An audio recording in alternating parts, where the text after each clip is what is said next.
भगवान श्री कृष्ण जब माता देवकी और पिता वसुदेव को कंस के चंगुल से छुड़ाने गए, तब उनकी उम्र 14 वर्ष थी।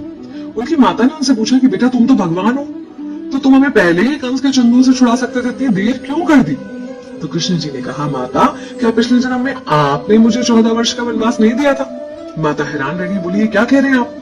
तब कृष्ण जी ने बताया कि पिछले जन्म में मैं राम था और आप थी माता कैकेयी, और आप ही ने मुझे 14 वर्ष का वनवास दिया था, और कर्म फल से कोई नहीं बच सकता माता, इसलिए आपको 14 साल का ये दुख सहना पड़ा।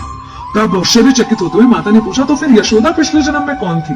कृष्ण जी ने बताया, वो थी माता कौशल्या, जो 14 साल तक अपने पुत्र से अलग रही थी। उन्होंने उस दुख को सहा था, इसलिए इस जन्म में 14 साल मैं उनके पास रहा और मेरे साथ रहने का, माता और पुत्र के प्रेम का सुख उन्हें मिला।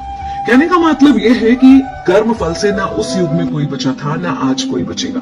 खुद भगवान भी कर्म फल से नहीं बच सकते, इसलिए अपने हर एक कर्म को बहुत सोच समझ कर कीजिए, क्योंकि जिसके भी खिलाफ आप कुछ गलत कर रहे हैं, उससे आपकी शत्रुता कुछ समय या शायद एक जन्म की है, लेकिन उसके साथ कुछ गलत करके आप अपने कई जन्म बिगाड़ सकते हैं।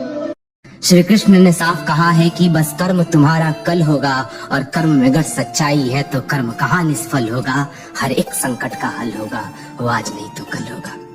लोहा जितना तपता है उतनी ही ताकत भरता है, सोने को जितनी आग लगे वो उतना प्रखर निखरता है, हीरे पर जितनी धार लगे वो उतना खूब चमकता है, मिट्टी का बर्तन पकता है तब धुन पर खूब खनकता है। सूरज जैसा बनना है तो सूरज जितना जलना होगा, नदियों सा आदर पाना है तो पर्वत छोड़ निकलना होगा, और हम आदम के बेटे हैं, क्यों सोचे राह सरल होगा।